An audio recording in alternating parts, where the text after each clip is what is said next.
A plus B, C, métaphore, grammaire, W, hypothèse, oxymore. Mon chou, tes couettes sont chouettes sous la couette. Les toucher, c'est chou. Il faut l'avouer, j'ai enregistré la première série de ces émissions sur un tabouret fort mal commode. Je m'en suis ouvert au réalisateur, lui disant « Vous m'avez mis non seulement au travail, mais sur la sellette ». Comme c'est un fin connaisseur de la langue française, il a compris. Sellette, en effet, comme céleri et cellier, est un dérivé de selle. Il désignait en ancien français un petit tabouret sur lequel on asseyait l'accusé pour l'interroger, et pour l'interroger vivement.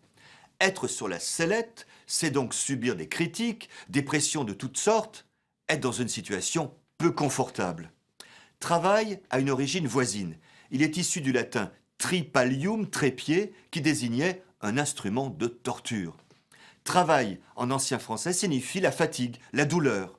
On disait par exemple « se travailler » pour faire un effort physique intense.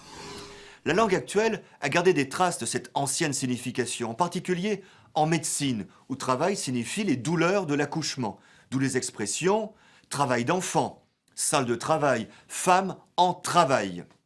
C'est seulement à partir du XVe siècle que travail a pris le sens d'activité productrice et rémunérée, mais qui reste pénible, comme on le voit dans « travaux forcés » ou en psychanalyse dans « travail du deuil » et comme on le vérifie tous les jours.